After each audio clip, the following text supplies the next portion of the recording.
Baku, Azerbaijan. All the world in one. Azerbaijan is hosting the first ever European Games in June.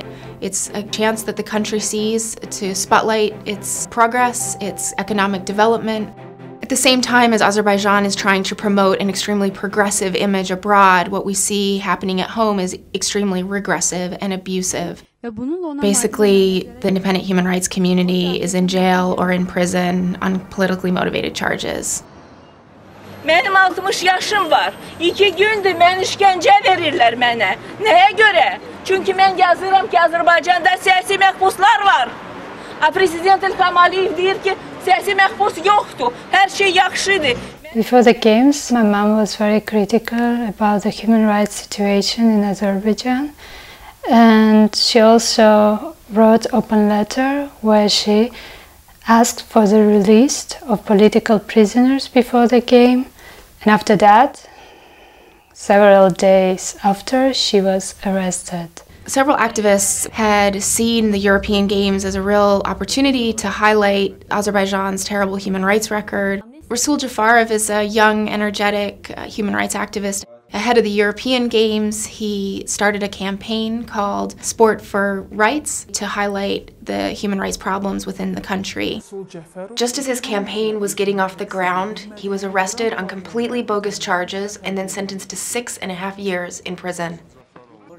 Khadija Ismailova is undoubtedly one of the leading investigative journalists in Azerbaijan. She's been subject to all kinds of pressure and harassment over many years. In December 2014, she was detained and is facing really serious criminal charges.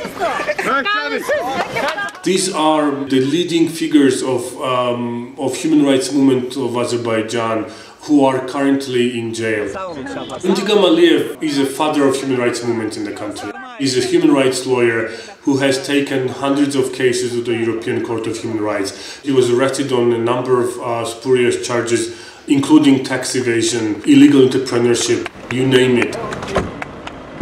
I've been traveling to Baku for Human Rights Watch over a decade. This time around I was going there to attend the trial of Rasul Jafarov and Intigam Aliyev. I was turned away from the airport and after 31 hours put back on the flight to Georgia without any explanation, without any reasons given to me. I was denied entry to the country. Refusing entry for a Human Rights Watch staff member is completely unprecedented in more than 25 years that we've worked on Azerbaijan. So this also reflects, I think, a real escalation in terms of the government's closing itself off to scrutiny, closing itself off to exposure about what's happening inside the country. It's particularly shocking that the Azerbaijani government can undertake this kind of dramatic crackdown literally in the months before it's hosting a major international sporting event.